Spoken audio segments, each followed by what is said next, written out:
Hi, I'm Tom Cooper, and just in case anybody might have forgotten, next Sunday is Pledge Sunday, where people are welcome to turn in their pledge cards. If you've already turned them in, then that's great. If you turn them in today, that's great. If you turn them in next Sunday, that's great also. And if by chance you have misplaced your pledge card, guess what? I've got a few more for you. No, Mother Kelly, I was kind of thinking about your sermon, and actually a stewardship chair can hope for nothing greater than for people to read, mark, and inwardly digest the words of the stewardship chair. However, when you're talking about your tithe being a piece of chocolate, you better be careful about exactly what you're digesting. Anyway, we as a church, as a parish, of course, we all pledge and give to the church as a corporate body. But that's not how you pledge and really how you give. It's something that each of us individually do in conversation with ourselves and our heart and with our family members. And to hear a few words from a couple of members of the parish, I have a couple of great people here. So. Hold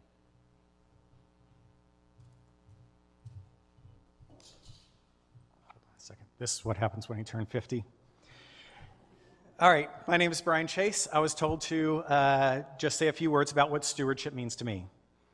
It means keeping the red doors open, but it also means more than just keeping the red doors open. Back in 1995, Amy and I were looking for a church after we got engaged.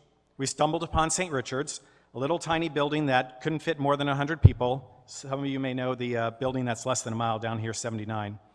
After the service, everyone stood around talking instead of hightailing it out of there, and several people came up to us, introduced themselves, and welcomed us to come back. After Amy and I got back in the car, we just looked at each other and nodded and said, yeah, this is the church we want to go to. In 1996, Father Seth married us in the old building, and we grew with St. Richard's, and stewardship allowed that. St. Richard's moved from that small church into one that can fit a lot more than 100 people. They added a day school. Both of our kids graduated from the day school. Sunday schools, Bible studies, VBS, stewardship allowed all that. St. Richard's added a pumpkin patch as we grew. It allowed planning for many other ministries like BOSA and Daughters of the King, something that I thought didn't affect me until it actually did. When our daughter was 1, she was put in the hospital for about a month with osteomyelitis, and when we got back from the hospital, several people showed up at our house, and they had casserole dishes, and we were told that they were praying for Catherine. Stewardship allows for planned changes, like when the choir needs new robes, handbells need to be purchased, little things like copy paper, and big things like a parish hall with a great kitchen. We got a new rector, and last year COVID happened. St. Richard's had to do a lot of changes on the fly. New cleaning policies, AV upgrades to be able to go digital. Big and little changes, all possible through stewardship. So what does it mean to me? Stewardship means the ability to help St. Richard's plan for these changes. Not just to keep the lights on, but also to allow St. Richard's to keep up with the changes that will happen and to help them go smoother. To serve everyone who comes in those red doors and those outside in our community. Really what stewardship means to me is everything that's needed to keep those red doors open now and in the future. Thank you. Thank you, Brian.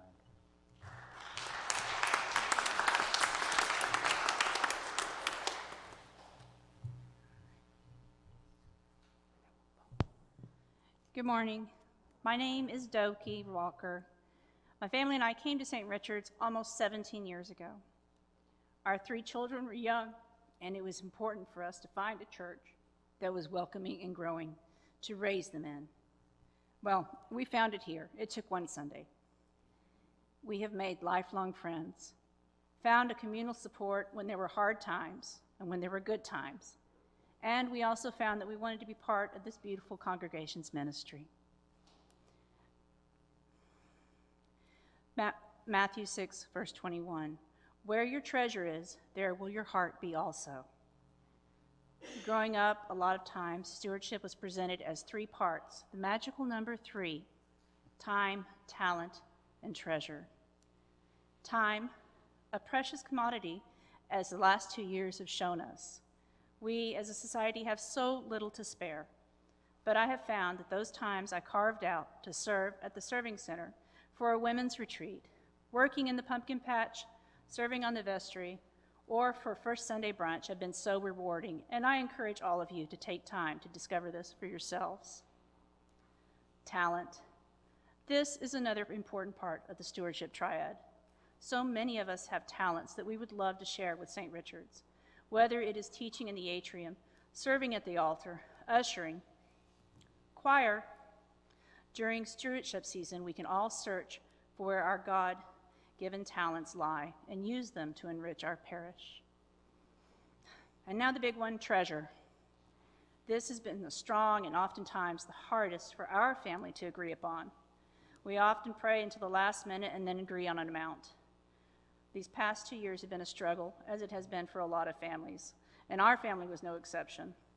We pledged last year praying that this one would be better, and I expect we'll be saying the same prayer this year, but God provides. This year was different than 2020, and we made it through. And without the love and support from St. Richard's, it would have been a lot harder. Pledging to give some of our treasure back to God enables our parish to welcome more families of all types and sizes to our community. It helps us continue the work that God has given us to do, not only here, but in the broad world. And I would ask that you prayerfully consider your pledge and join our family in supporting our church. And in so doing, our hearts will be in St. Richard's. In closing, I have 1 Peter chapter 4, verse 10. Each of you should use whatever gift you have received to serve others as faithful stewards of God's grace in its various forms. Thank you.